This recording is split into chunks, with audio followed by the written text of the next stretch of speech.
following is a special multimedia presentation from NorthJerseySports.com, sponsored by The Anvil. Let us introduce you. Hi, welcome to The Anvil.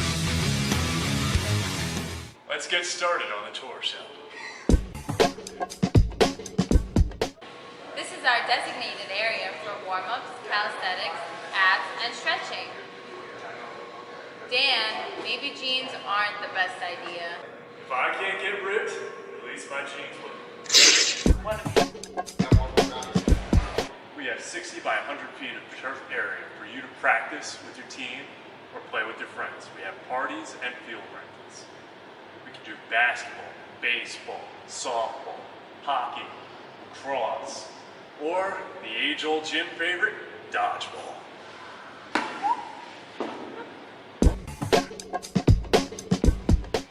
Here at The Anvil, we like to cater to all of our clients, even those who are not currently working out, especially the moms.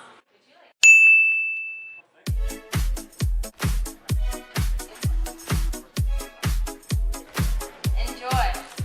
Thank you.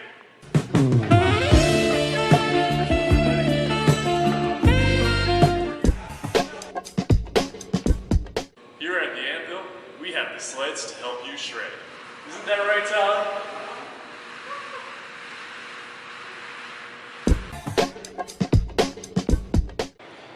Here at The Anvil, we make dreams come true.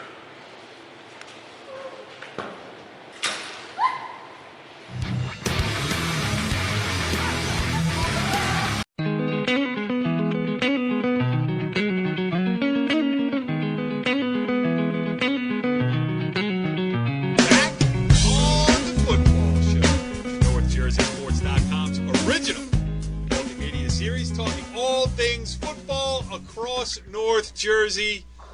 The season is over, but we have a lot still yet to talk about on Season 7, Episode 15. I am Corey Doviak, being joined by my illustrious panel of North Jersey football insiders, starting with the venerable one, Mr. James Avatable. What's going on, Jimmy? Hey, what's up, Corey? The season started on a 90-degree day on Labor Day weekend down in Rutgers, and it ended at Rutgers this past Saturday for us in a 35-degree day. So we certainly ran the gambit. I saw the picture from Rutgers. You looked cold. I did not make the journey myself, but it certainly looked like a football weather. Let's put it that way. Yeah, no, it was fun. To see some Southern teams, and obviously DePaul with a big win. The crowds were a little bit disappointing, but that's something we can talk about down the road. Yes, and the person who probably took that picture of the boys looking cold is the head Husky himself, who departed from Dumont, New Jersey to greener pastures down in Piscataway. He is the head Husky, Brian Carr. What's going on, Brian? Hey, it's been a fun season. It's too bad it's over, but it's a lot of hard work put into it, and a great season. And it gets cold at the end here, so it's kind of like, what? It's enough. It's too cold to go out. We didn't go out on Sunday, and we were joking about going down on Sunday, but that wasn't to be. But it was a great season, and looking forward to kind of talking about some of the stars of the season. Yes, let's set up this show, this one that we got. I was going to say it's our last show of the season, but it's actually not. This is the one that's going to deal with 2019 high school football in North Jersey. And then we're going to do another show later on, either this weekend, next week sometime. We're going to talk about some of the issues that we face going forward here, and a lot of the things that are already in motion from playoff format and all those type of things. So we got some good guests lined up for that. But tonight on this show, we are going to speak to Tom Curry, and we also learned tonight that Tom Curry, the head coach of Park Ridge football, is not Tom Curry Jr. Although he is the son of Tom Curry, he is Tom Curry the fourth. So Tom Curry the fourth will make his first appearance here on the football show after being introduced in the past as Tom Curry Jr. But before we get to that, it is time for our awards extravaganza. We are going to hand out the NorthJerseySports.com Football Awards for the 2019 season. We have a bunch of categories. We have a crew that was at more games than anybody else in the entire state of New Jersey. How could it not be true? Every time there was an opportunity to go to a game, one of our guys was there, or both of our guys were there, or more than as many guys as we could throw out there. We're on location all year long, so I think the way we're going to do it is we're going to have two columns. I got them written down here in my notebook. We got a Brian column. We got a Jimmy column. We got a bunch of categories here, and we're going to rattle them off. So we'll take turns. We'll go back and forth. We'll be polite. And the boys are going to tell us the best of the 2019 football season in North Jersey. We are going to start with our Players of the Year. Who has a preference to bat leadoff here, to set the format as the show goes forward? Brian Carr, do you feel like you're up to the task of giving the thoughtful execution of our Player of the Year? You know, I could do it, but I should really relinquish to Jimmy, who's been on the show longer than myself. I think I've been on here 4 years, but I should give it to let Jimmy be the one to lead it off here. So go ahead, Jim. Well, you know, I don't think there's any question who. I think both of us will probably come out with the same name. I think you have to go with Mr. Everything, Peter Patilla down in Lyndhurst. Ran for over 2,400 yards, which is incredible. And those numbers probably would have been a little bit higher if he didn't suffer, a pretty severe ankle sprain towards the end of the season. I mean, he led the Golden Bears to their sectional championship, the first in probably 35 years or so. I think that's the correct number. Correct. And, correct. you know, yeah. And also was outstanding on defense. So he was a two-way player. He led the Golden Bears along with their 26 seniors to their championship, and a tremendous season Absolutely. for Peter Brian Patilla. Carr, do you concur? Yes, there's many good players around the state, but, you know, with Peter leading his team to his first state championship in 35 years, and like Jimmy said too, offensively, the numbers are there, very high numbers, leading the state. You know, when you're leading the state of New Jersey, that's a pretty big, you know, area to cover and get those numbers. Here's some other numbers for his career: almost 5,000 yards rushing. I was like 4,883. Career had 74 touchdowns. This year he had 34 touchdowns. Just today, I happen to see he was nominated as Maxwell, by the Maxwell Football Club. They have a mini Max that they pick, about 25 kids, to be considered as the New Jersey High School Player of the Year. So he's up for that. They're going to have that awards in January. So, but yes, definitely Peter.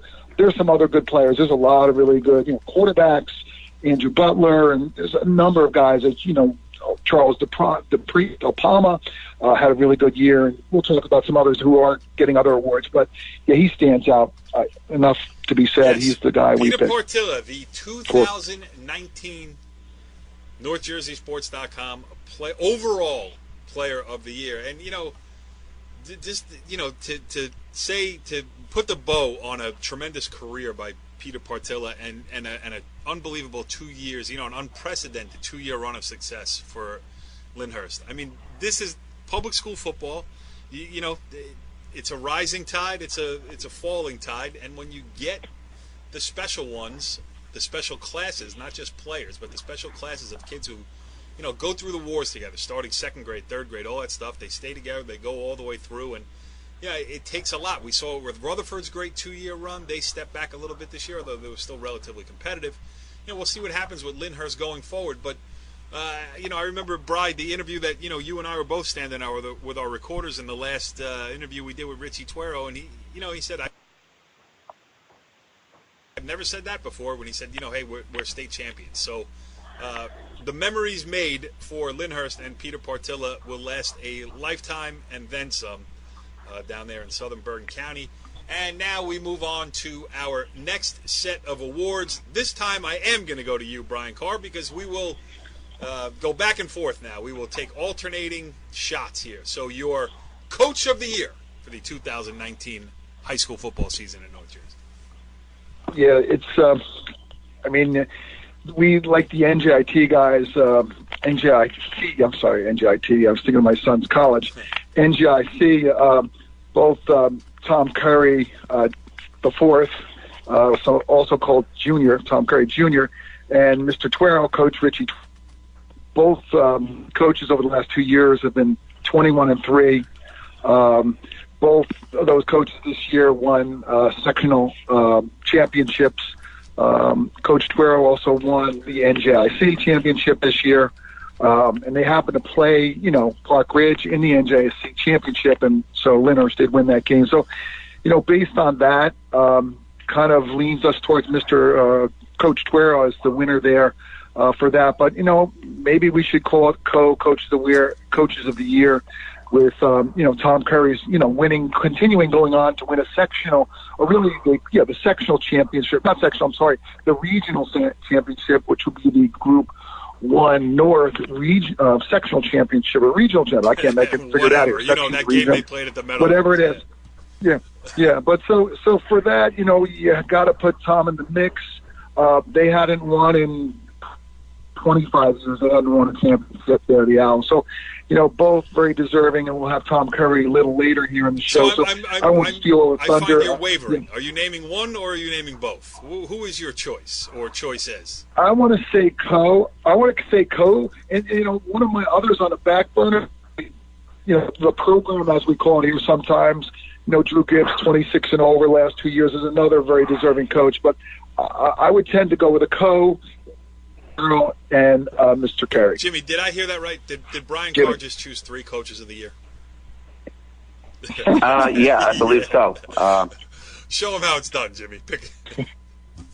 Well, he mentioned the Group 1 and 2, and obviously Coach Tuero and Mr. Curry had outstanding seasons. I'm going to mention 2 of the bigger schools. I'm going to mention Greg Russo at Northern Highlands for their sectional championship, their first win and sectional championship in 41 years. And Coach Roger Cutlars at Wayne Valley, their first sectional championship since 1991 at Wayne Valley, finally getting over the hump and defeating town rival Wayne Hills in an outstanding run through the playoffs and a great comeback. So against Coach Russo's Northern Highlands. So for the big schools, I'm going to go Greg Russo / Roger Cutlars. That's actually a smart way to do it. We got the big schools. Jimmy took care of that. We got the small schools. Brian took care of that. And we threw Drew Gibbs in there because his teams are 26-0 over the last 2 years. So I think that's fair. We had a tie, and we're not going to break it. So that's it. All right. Assistant Coach of the Year. Jimmy, you're batting leadoff on this one. Go ahead. We mentioned the great, tremendous run that Lyndhurst had. We mentioned Peter Patilla, the explosive offense. But the one thing, we went to about 5 games this year at Lyndhurst, the one thing that people, and Coach Tuero would agree if we asked them, the one thing that people maybe didn't mention was their defense, which was outstanding, which turned the ball back over to the offense of Peter Patilla. So my choice for Assistant Coach of the Year is going to be Defensive Coordinator from Lyndhurst, Joe Castagnetti. Okay. Joe Castagnetti it is for Jimmy. Bri, Assistant Coach of the Year for you. I agree with Jimmy. I like his pick, but I like to share the wealth, and I like to go with our Park Ridge coach for the Owls and a former New Milford football player, Angelo DeSalvo, for their team winning their we call that regional championship for Park Ridge Owls. And Angelo is a pretty good coach, really nice guy. We interviewed him a couple times after games, and very gracious to talk to us. And he won. They won their game to get into the to win their state title against Hasbrook Heights, when he was a player. He played in the game when he was at New Milford. So, a player and a coach, Angelo DeSalvo is my choice for our assistant coach. Yes, he also holds the record for most times interviewed for an assistant coach during the course of one football season on the football show. So, Andrew DeSalvo breaking down barriers all over the place. The next category we move on to, Brian, you are up first. Who is your offensive player of the year? You could say Peter Partilla, but we took care of him in the overall player of the year. So which way are you going here? Well, it sticks with the Owls up at Park Ridge. The Owls are team. Obviously we mentioned earlier won their regional championship, and Mr. Vinny Pinto missed a few games early in the season. It was a concern for them when he wasn't there, but when Mr. Pinto was in the game, they were dominant. I mean, he both threw the ball well, ran the ball. He basically threw the ball almost 1,400 yards, 16 touchdowns, and he ran for 1,300 yards and 14 touchdowns. So, and this is a really big play in that championship game at MetLife. Had an excellent pass, a 40-yard touchdown pass to his partner in crime, Justin Wagner, for a touchdown, the game-winning score. They had to have a comeback in that too. So, I offered to Mr. Vincent Pinto. Pinto for Bry. Jimmy, your choice. Jimmy. I'm going to go with the big school since Brian went with the small school. I'm going to go with Don Bosco Prep running back, and most people would think I would pick Jalen Berger, but I'm actually picking his cohort, Kyle Monungai, a tremendous football player, as we evidence in the St. Joe's game, single-handedly dominated that St. Joe's defense. And I think the ultimate testament to Monungai, how good he was, is when he suffered that severely sprained ankle in the Bergen Catholic game, first round quarterfinal game. That Don Bosco offense was not the same. It struggled against St. Joe's. It did not score an offensive touchdown, and they only scored one touchdown against St. Peter's offensively. So this great power. And just a tremendous all-around player, special teams. I'm going to go with Kyle Monungai from Don Bosco Prep. Kyle Monungai it is, Offensive Player of the Year for Jimmy. And Jimmy, you retain the microphone here as we move on to Defensive Player of the Year. What say you, sir? I'm going to go with, again, another big school player coming out of the parochial division, Colin Ramos of Don Bosco Prep. They're going to sweep both of my selections for our Offensive Player and Defensive Player of the Year. Colin Ramos committed to Navy to attend Annapolis. Tremendous football player. If you watch Don Bosco from game one through the regular season all the way to the final, the most consistent football player, I think, in Bergen County defensively. Made a lot of big plays. Not an extremely oversized kid, maybe a little bit undersized, but tremendous. Made big play after big play for Don Bosco Prep. Sounds good to me. Colin Ramos for Jimmy. Bry, your Defensive Player of the Year. Yeah, I would agree, Colin. It was a really good player for them. And back to the small schools we go. And so Lyndhurst seems to be getting a lot of awards here. But, back to Jimmy gave it to the defensive coordinator. And we got Peter Pertilla earlier, too, as Player of the Year.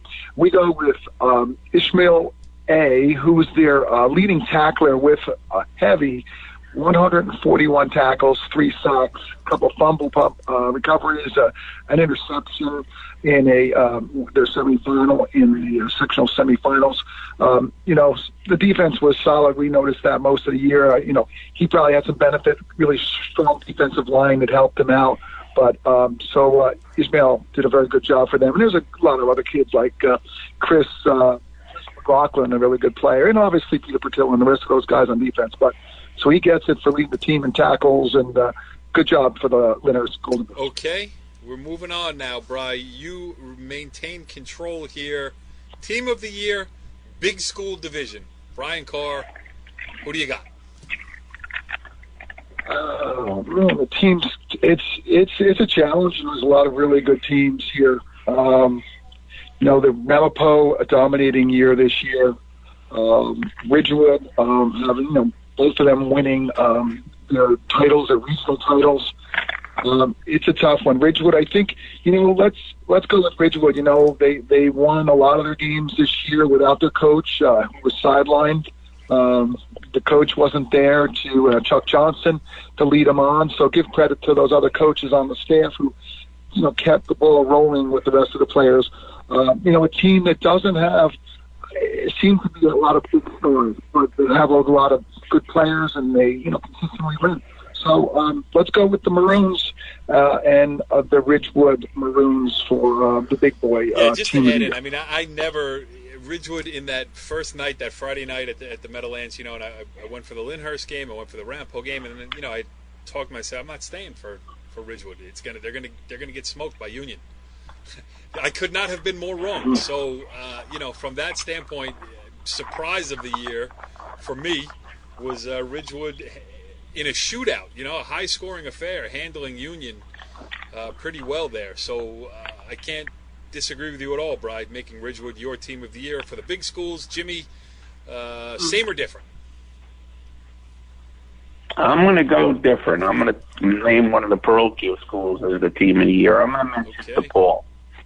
We all know, DePaul won the state championship last Saturday night at Rutgers. They avenged last season's loss to Mater Dei. The amazing thing about them is defensively, they are starting one senior on defense. So they've done it with a young football team. They played, as we know, a tremendous schedule. They played all the big boys. They did have a 3-game losing streak during the middle of the year against Joe's, Del Barton, and Peters, but they responded to win 5 of their last 6, including a big win over Bergen Catholic. And, when you play that type of schedule, they also beat Seton Hall 52-21, which was a great win. So, they don't get a lot of the publicity maybe as the other big parochials do, but they certainly deserve it. They come back with the Group 3 state championship, so DePaul is my big school. Yeah, and DePaul lost so much from last year's team, and we, I think written off as rebuilding, and then a crazy schedule. Would they play like 3 times in the last 6 weeks of the season, or something? Yeah, they played 3 games. They played Bergen on the 2nd of November. They played 2 games in 35 days. So, the ability to come off that Bergen game, not show any rust, which is tough for kids to do. A tremendous season. Coach McKenna, Coach Campanelli, their quarterback Butler had a tremendous season. And, Teddy Aful, their wide receiver, was tremendous, almost 1,400 yards receiving. And to do it with a young team, as young as DePaul is, it really sets them up for the future. And just, I was just going to say one more comment, too, is their star running back, all-end defensive player, Sean Kelly, was hurt in the Bergen game. And so he was on the sideline. And so their running game was a little challenged in the finals there to win that game without their running game. They were, they went to a heavier passing game in that game. So, give them good credit and a very competitive game that they had to play against a very good Mater Dei team to win it. So, but Andrew Butler, one of the top throwers in the state, lefty, real tall, 6'5". So he's probably a big time potential. He's only a junior, so we have one more year of him. So, good program, and good comeback. Last year we saw them lose to Mater Dei at a very competitive game. I think they lost at the very end. So, good call, Jim. Yep. And we were there. That was our final game of the year for us down there at Rutgers. Quite a year for the Campanelli family I'm overall. Good. I mean, what a roller coaster ride of craziness, and come out smelling like a rose at the end of it. So, pretty cool. Good stuff there. Good choice, Jimmy. And by the way, I'll say one other thing. Talking about the Campanellis, and that day, the 2 brothers, where 2 of the brothers were there to watch. Their younger brother, I guess Nicky's the younger brother, so Vito was there, and Nunzio were at the sidelines of that game to support their younger brother. Really cool. So, all right, good job, guys. Jimmy, you're first on the team of the year, small school. Well, I think, and I think Park Ridge had a tremendous season. Obviously, they won North 1 Group 1, and they also won the Bowl Championship, the regional championship, Group 1. But I think, going in, coming off a sectional final loss, Lyndhurst, all the expectations, 26 seniors, and they got the job done. I mean, they went out, they won the NJIC championship. They ran away with that championship, to be honest with you. It really wasn't a close game. And they won the section with a banged-up Peter Patilla. And obviously against Verona. Verona was was the better team that day. I'm not convinced that if they played a week from then, it would have been the same score. Obviously, Peter Patilla, banged up, tried to give it all he could, but you can tell he wasn't the same. And, no shame in that loss. And just to see how the whole community, got around Lyndhurst and the fan support and the band. And I'll tell you what, my team of the year is the Lyndhurst Golden Bears. Good call. Brian Carr, how about you? Yeah, it's. I always like to give everybody, give everybody a prize here. Definitely, I think Lyndhurst is a deserving team. As I mentioned earlier, I think Park Ridge having, Lyndhurst beat them. So if you want to go with Lyndhurst beating Park Ridge, so then Lyndhurst, is a team of the year. Park Ridge is deserving. We recognize Tom Curry and we recognize Mr. Pinto. So, I'm good with, Lyndhurst being our team of the year. Okay, let's get into some of these individual awards here. This should be fun. We got some names to throw around here, starting with the Gunslinger of the Year for 2019. Brian Carr, who did you like seeing throw the ball all over the lot? Yeah, this year's selection I want to select is last year he was our under-the-radar player. That would be Spencer Lee of the Aviators of Hasbrook Heights. Spencer is a 4-year player for them, the team, and they end up losing in the sectional championship. But over 4 years, the team had been 42-3. Reason that we call him the Gunslinger is his completion stats were really good. He was 69% completion. He's involved with over 2,000 yards of their offense and 22 touchdowns. But Spencer was 89 for 129 in passing, 1,300 yards in passing, and he ran for 7 yards a carry. He had 710 yards, and he also played defense. He was mainly their middle linebacker, had 57 touchdowns. So we pick him for Gunslinger, but he's deserving in multiple ways. He's an all-around player. He was noticeably bigger this year. Obviously, kids grow up, get bigger. And, Spencer was their lead guy. They had to play this year without, the everything man, Mr. Josiah Purdy, who was there for a couple, 3 years, he was the man. He, solved all your problems on defense and offense, and Spencer seemed to have to step it up a lot to carry the load of the team. So he is the selection I pick. As a note, I don't want to get too far along, but also Kreskill, Aiden Fulmer had a really good year as well for those folks. Obviously, Kreskill beat Hasbrook Heights early in the year, but he had a very good season, and he also is a candidate for that award I mentioned earlier, the Maxwell Award, as well as Peter Portillo. I noticed that. He might be a second place candidate for me, but I'm going with Spencer. Jimmy, go ahead, and Jimmy. Excuse me. You really have a great program when you lose the 2018 North Jersey Sports.com Player of the Year. Yes. Mr. Wingfield at Ramapo. Going into the summer, they have to replace their quarterback. There's a two-man battle to almost through training camp. And this kid emerges, junior, Charles DePrima. And all he does is go back-to-back 13-0. Leads his team to 13-0. He was a tremendous dual-threat quarterback, running, throwing. Only threw 3 interceptions this year. Okay, which was tremendous against great competition. Threw for over 2,000 yards as a junior. And more impressively, you look at his rushing stats, he ran for almost 1,200 yards and 17 touchdowns. So, for a first-year player, running that offense like he's been doing it for 3 or 4 years, he gets the Gunslinger of the Year award. I agree with you. In my eyes. I mean, I like Brian's pick too. I love the Spencer Lee pick, Brian, actually, because of the first number that you gave, which was 4-year player with a 4-year varsity record of 42-3. So when it all comes down, said and done, it comes down to wins and losses. But Charles DePrima certainly was fun to watch.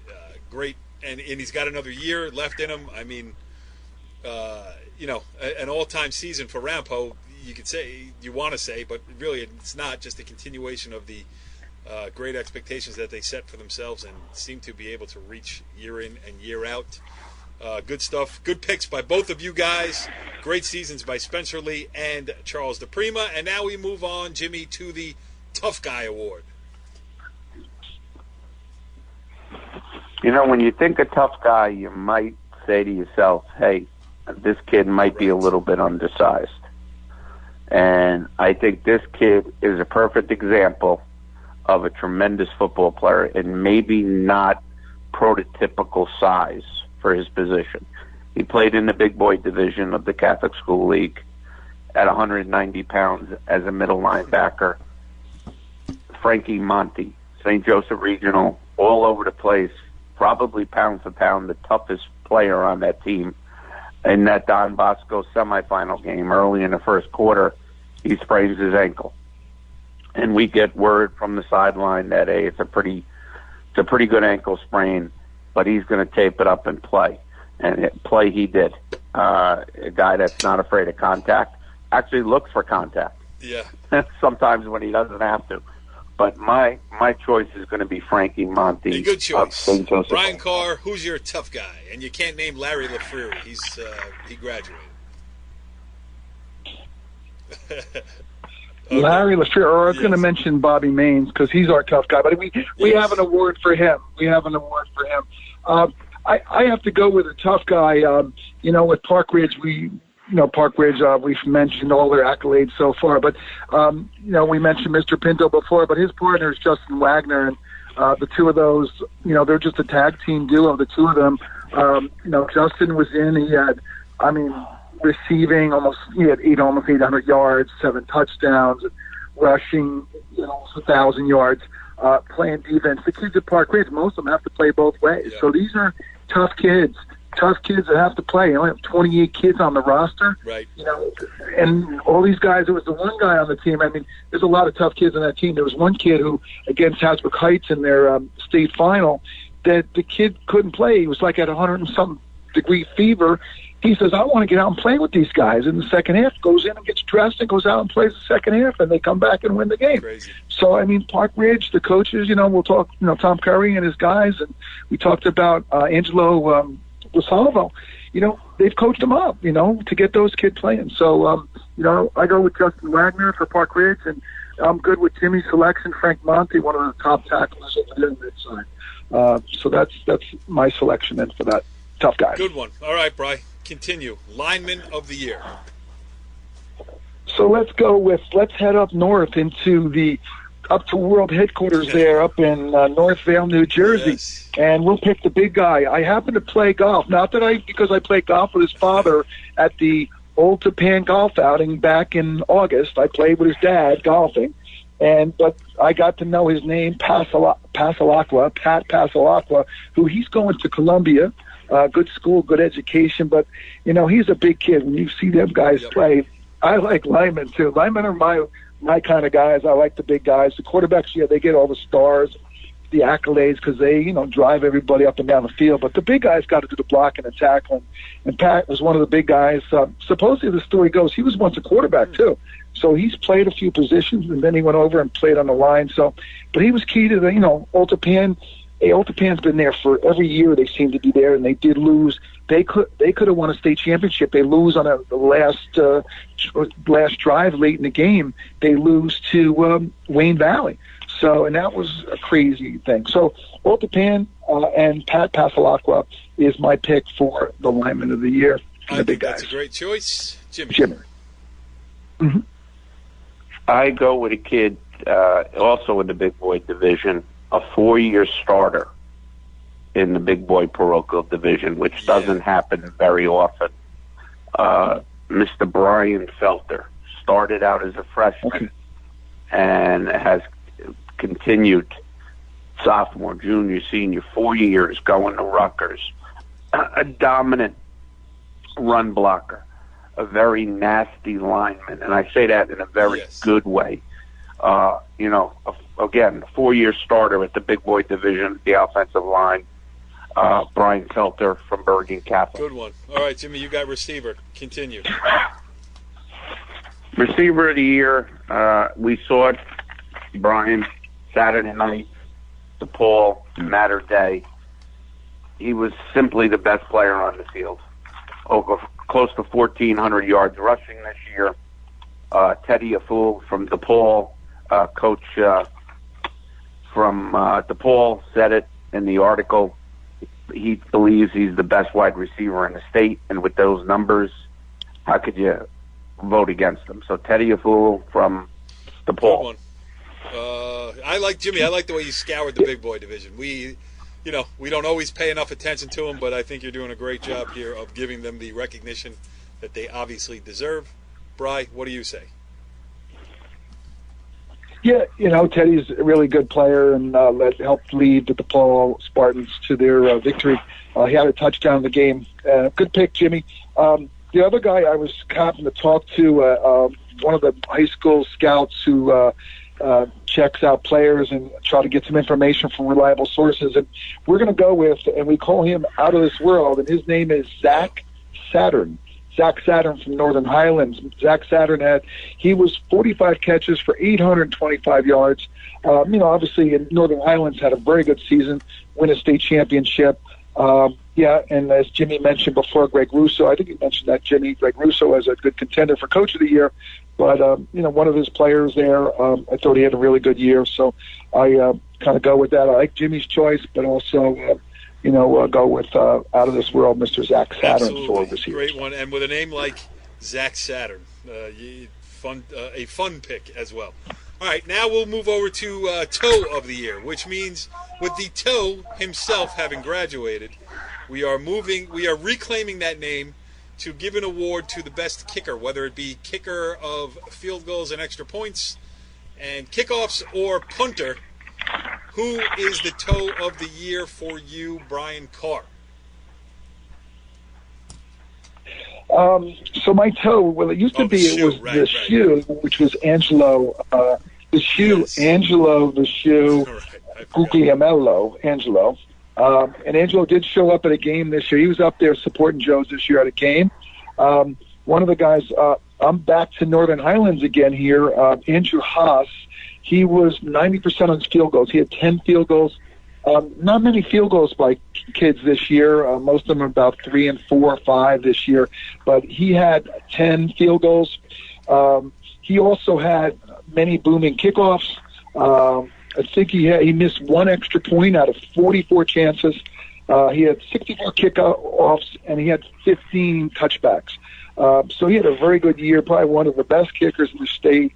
So I go with Andrew Haas from Northern Highlands.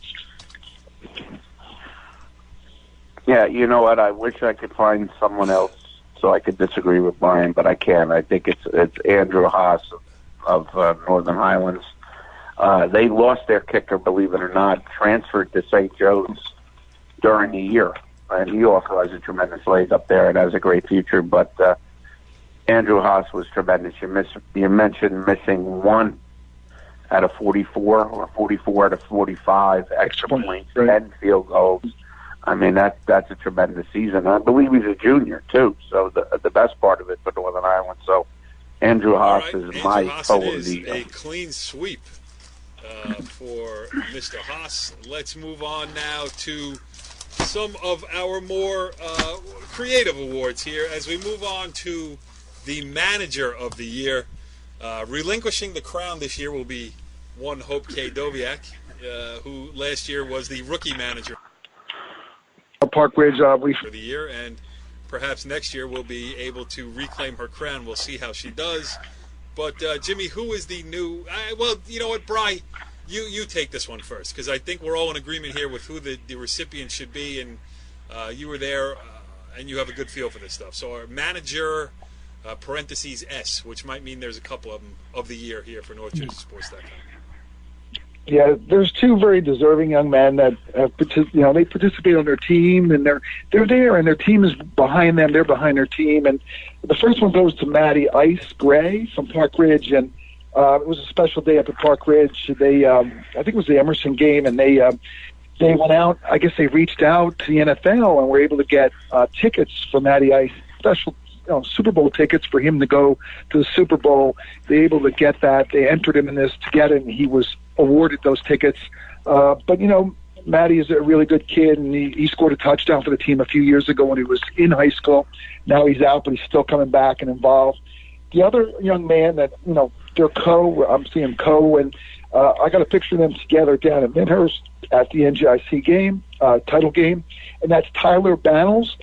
Tyler is the manager for the Bears, the Golden Bears, and he's very involved. And he's with the team, goes out with the team. He's very supportive, and he was there at MetLife with them. So, these are two kids that, that really help the program what it is and make it meaningful and special to the kids. And in Lyndhurst, they have, I forget the title they have. They have a group of kids that are challenge kids, and they have a program for the kids there in Lyndhurst. So they're involved. And Vicky Twirl is really involved with that. And it's a special thing to have kids that make a difference to the program. I'm getting choked up. So ahead, Jimmy. No, it's awesome. It's awesome. And Jimmy, you're in full agreement, I would imagine. Yeah, no question about it. Matty Ice and Tyler, that's everything good with high school sports. Sometimes we worry about championships and state championships and regional games and stats and parents and everything else. But, it was a pleasure to watch those two kids, the enjoyment they get out of just being part of the program, and more importantly, the way those two programs and the way the team, the kids of each program treat those kids. That's just a tremendous thing. Brian, you say you're getting choked up. I mean, now you know how I feel when I have to explain to my daughter that she's no longer the manager of the year for North Jersey Sports. Yeah. So, yeah, she's very deserving too. She's a very, very deserving manager of her team up there. But now she's off to the bowling team, so the bowling team has her full attention right now. Join us in March for the bowling show edition of the. She made me bowler of the year or some type of thing there. All right, so that's that. And next one we have the Bobby Maines Teammate of the Year award. And Brian, again, I'm going to stick with you here because why don't you explain just exactly? I know you did it last year, but explain exactly who Bobby Maines is and what he does to help facilitate the travels of the North Jersey Sports.com football show brigade. Well, Bobby Maines is part of the WCTV crew, and Larry LaFury and John Francola and their whole crew, and they do a lot, Westwood football. But Bobby Maines is our cohort in crime, travels across North Jersey and other parts to Piscataway or out to Newton, New Jersey. But Bobby Maines is our, if it's lunch, he gets us lunch at the Touch up there in Washington Township, and Bobby's always there to, where are we going, guys? Where are we going? So Jimmy and I are saying, where are we going? And Bobby's right along with us. So he's our teammate, goes to a lot of the games with us, spends a lot of time at games with us. So the Bobby Maines Award last year, now I forget who the teammate of the year was. Guys, who was the teammate of the year we did last year? I forgot. You with that? It escapes me right now who that teammate was. Oh, was it one of the kids? Oh, it was Max Baker. No. Oh no, I'm sorry. No. Last year was Max Baker. I can't remember who it was last year. I think it was Max Baker from Ramapo. Was a teammate because of them. So this year's award winner of this is Kyle Jacob. Let the cat out of the bag a little early. Yes. This year's award winner. Yeah. It's okay. I mean, Kyle is all around. He plays offense. He plays defense. He's a crushing tackler. He's a kickoff returner. Leads the team in tackles and running. He may not lead the team in all these stats, but he's one of the top. Him and his partner in crime there, Trevor Bob, the quarterback. Yeah, Trevor Bob. But Kyle had 280 tackles in his career there. 10 forced fumbles. He had almost 3,000 yards rushing. And also, by the way, for those who don't know, he's the number 2 wrestler last year in his weight class of 195. Right now, he's Fordham commit, and there's some interest right now at Rutgers, the State University of New Jersey. Another stat I note here, he's the number 14 overall wrestler in New Jersey, according to Flow Wrestling. So I award Kyle Jacobs from Paramus, the running back, and the safety for the Spartans Cool. as a teammate of the year. Jimmy, your thoughts? Yeah, I'm going to go back to the big boy division. You mentioned his name earlier, Sean Kelly from DePaul, a 3-year starter at DePaul, one of the few seniors they have, outstanding running back, free safety. But the reason why he gets my avoid, as you mentioned, he tears his ACL against Bergen the week before the playoffs, and he's interviewed as saying, I have to be there for my team. I'm going to be there. I'm going to be a coach on the field. I'm going to walk these younger kids through it. And you know what? They found the way to win. That's what it's all about. That's being a great teammate. And I'm going to give Sean Kelly the teammate Bobby Maines Award. All right, Jimmy, how about newcomer of the year? Who burst on the scene for you? Yeah, who burst on the scene? It's funny you mentioned bursting on the scene, but he's a senior. Ethan Harris from Northern Highlands, explosive. 1,800 yards rushing, the 300-yard rushing game in the sectional final against undefeated Woodbridge. From what I understand, and I could be wrong, but I don't think I am, didn't even start on his freshman team in Northern Highlands. Goes out, continues to work, and we saw him on that first play, Brian, against Wayne Valley. That touchdown, 75-yard touchdown. The kid is a tremendous running back, tremendous speed. He is my newcomer of the year. Pretty cool. Bri? Yeah, it's back to the old story here, all roads lead to Dumont, and there's a Dumont connection here for me. And so my pick this year would be a Park Ridge Owl player. He's a junior. He's Brendan Hughes. He's one of their other – they have like a prototype kid there right now, these guys like, with Mr. Pinto, Mr. Wagner, these smaller, not really big guys, but they're tough kids, very muscular. The reason I pick him, too, the road's back to Dumont. So he won the state championship with Park Ridge this year and their regional championship. Well, his father played for Dumont and won a championship with Dumont in 1984, 35 years ago. And his father he's linebacker and a wide receiver. So both played similar positions, and again, all roads lead to Dumont. So I go with Brendan Hughes. Brendan Hughes had 95 tackles for the Owls, also receiving, had over 600 yards receiving. So I that's my newcomer of the year, junior Brendan Hughes. Junior Brendan Hughes it is. And we're moving on now. Game of the year. Bri, what was the best game you saw this year? I like a lot of games. I know Jimmy's probably going to go with one. Brian has a tie. I got to go every game he saw this year. No, but he did not see the game that I picked. Okay. So there we go. Well, I did see the first half, and I got the results at the end, and I did go back and watch some of the highlights. It was a really good game looking back, but I wasn't there at the end, the second half. So I went with the Saturday games at MetLife. There were 3 comeback games, so I felt, because I like very entertaining games, I felt that was good. So we started off, we mentioned earlier, the Park Ridge game was a very good game. I felt Park Ridge back and forth, up 14, down by 7, come back to win by 7.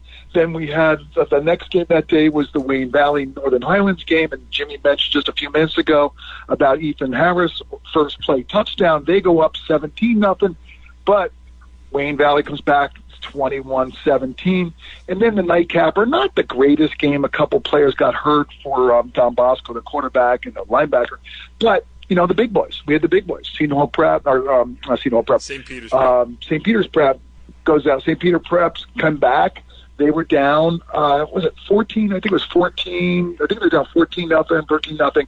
And then St. Peter's came back. I think it was 13-0. I think it was 13, and then they went up to 14 and something like that. I forget exactly, but St. Peter's came back to win the game. A struggling kind of game, not the best offensive game, but it was exciting. So down to the finish, a lot of exciting games. I'm going with 3 games. For the second time tonight, Brian Carr goes with a 3-headed winner of one particular category in the NorthJerseySports.com Football Awards. Jimmy, can you be a little bit more succinct? Well, you have not picked a category course, so I'm gonna go I'm going to have two, but I'm going to have one that you probably would have selected. First round of North 1, Group 1, Booton at Cresskill. 59-55 Booton in a game. We were at the Lindhurst game in the playoffs, and I remember turning to the guys and saying they're midway through the first quarter, and it's 21-14, and it just kept going on and on and on. And Booton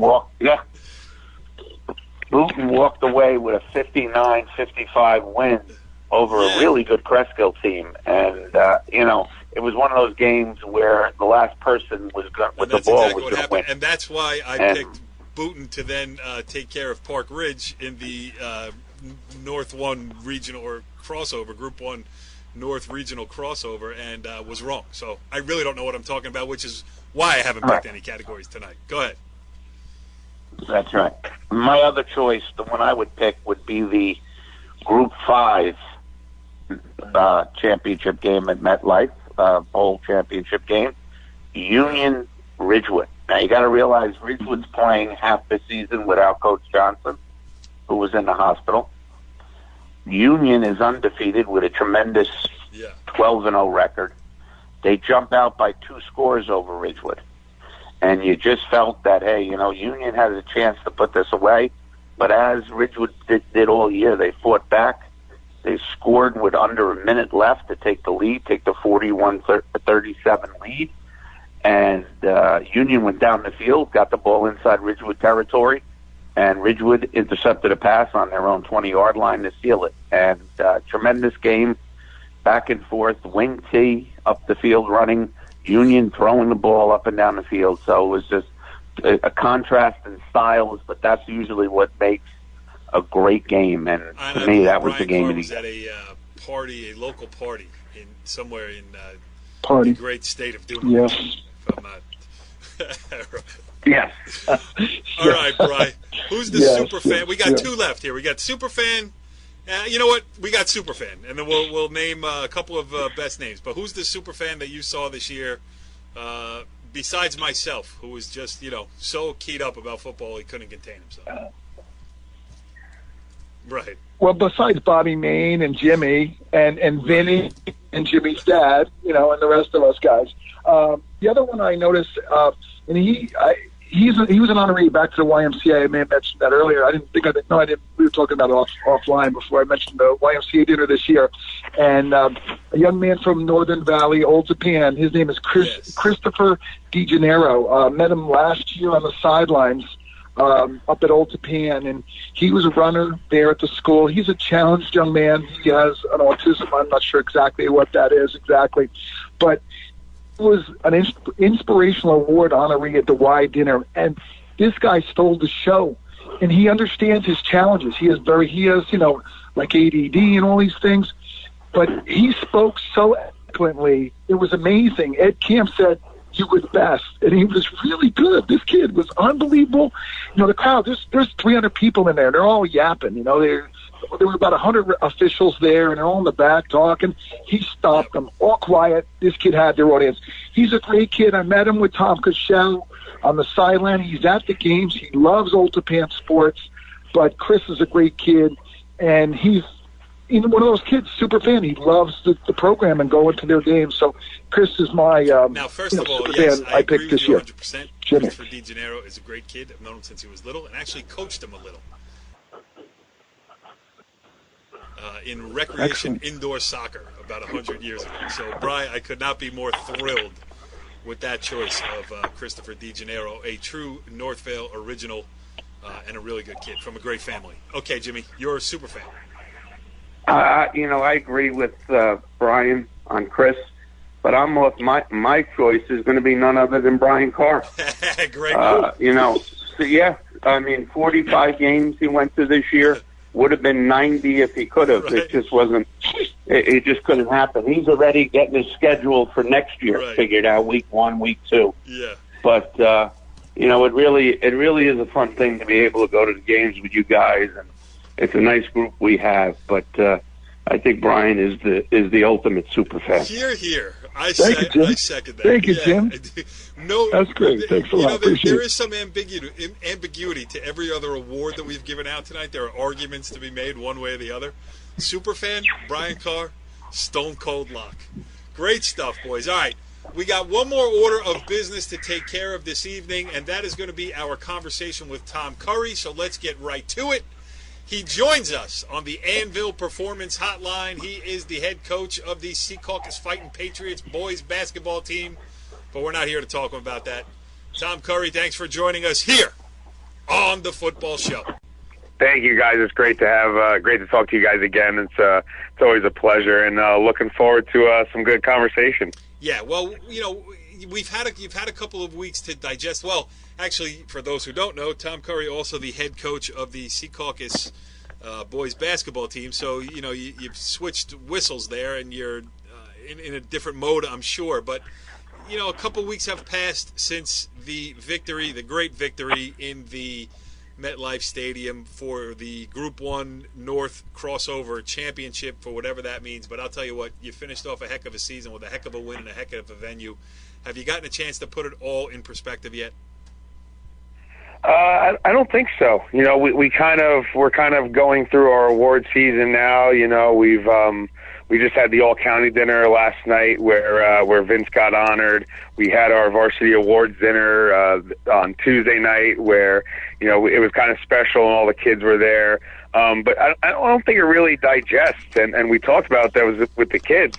I don't think we're all going to realize this until maybe months from now, maybe even years from now. Like what really went on and what really transpired with such a magical season. But I'll tell you what, it's a fun thing to have, and it's for some fun memories they're all going to have. You know what the crazy thing about it, if you put it in perspective this way, 25 years from now at the 25th reunion, where you'll all be together and you'll be talking about it.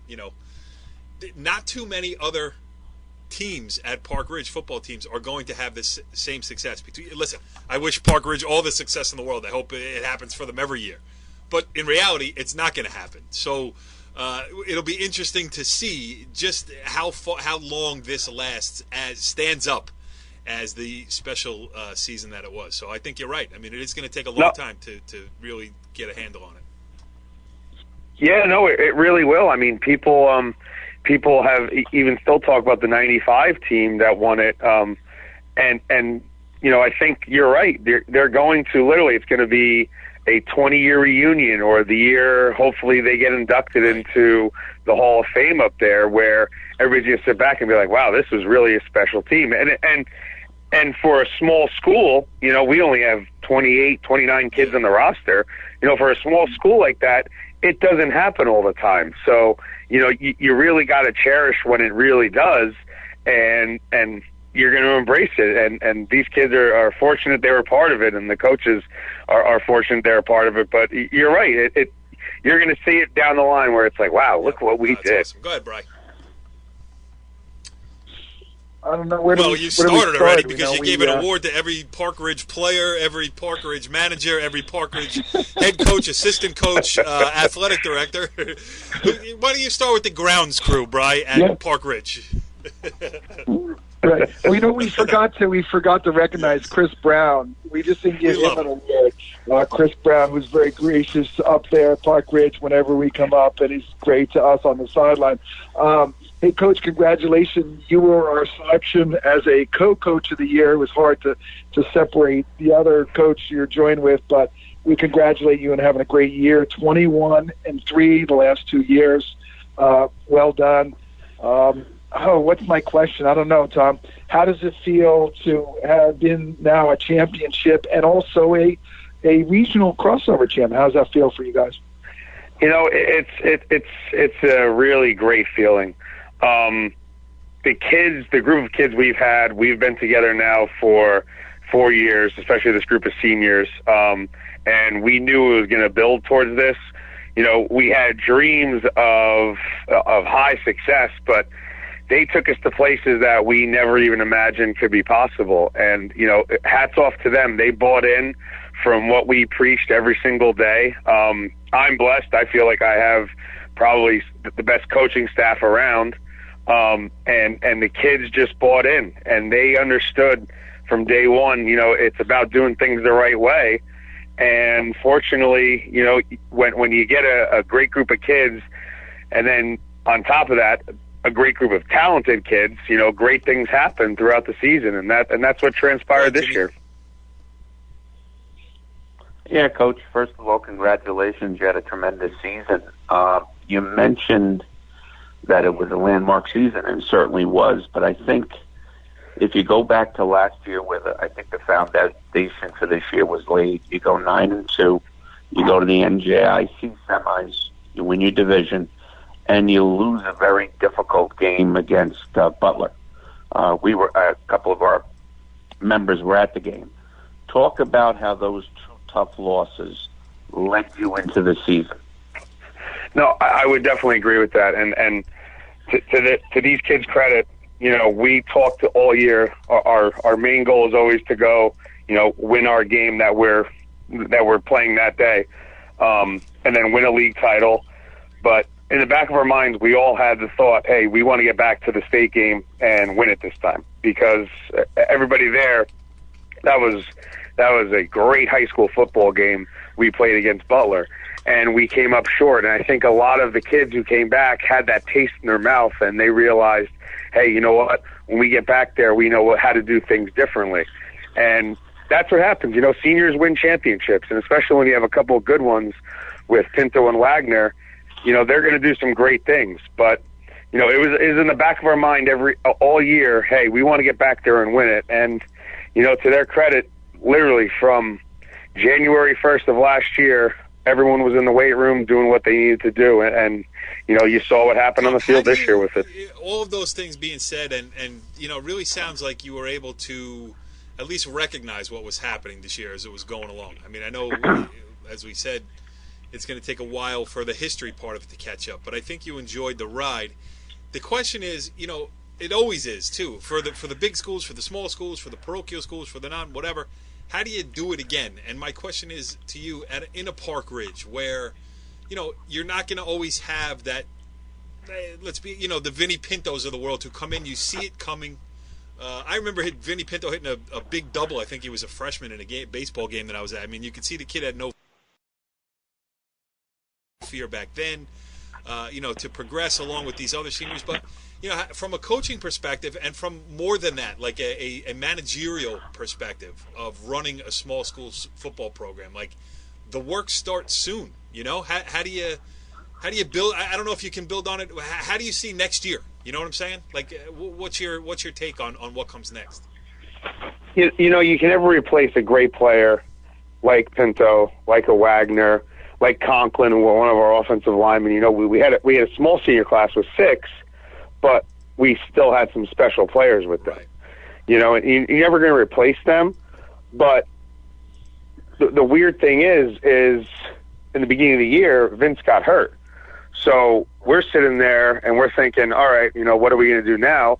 And fortunately, we had, our backup quarterback, James Vazovsky, step up, and he did a great job for us. And he's a junior; he's coming back. But our mentality has always been, listen, if this guy's out, next man up. And this is that's kind of the mold you have to have as a Group 1 school, small school. And I'm pretty much everywhere. You have to have that mold. You can't be down and say, all right, well, this guy's out. What are we going to do now? Or this person's graduating. Well, the expectations aren't that high. No, we have the same expectations every year. We try to, compete in every single game possible. We try to win every single game. We try to, set our standards of a league title, make an NJIC run, and host state games and make a state run. And those goals don't change. The people might change around it, but I really think this whole thing came around when Pinto was a sophomore, and when we kind of made the move from the transition from him to running back to quarterback, you kind of saw glimpses of it. We went in the state game we played when he was a sophomore, we just missed beating Wallington, who was a great team that year. And we missed it by 2 points. And in that game, he rushed for 4 touchdowns. He had a great game. And we kind of saw glimpses like, hey, we could have something special here.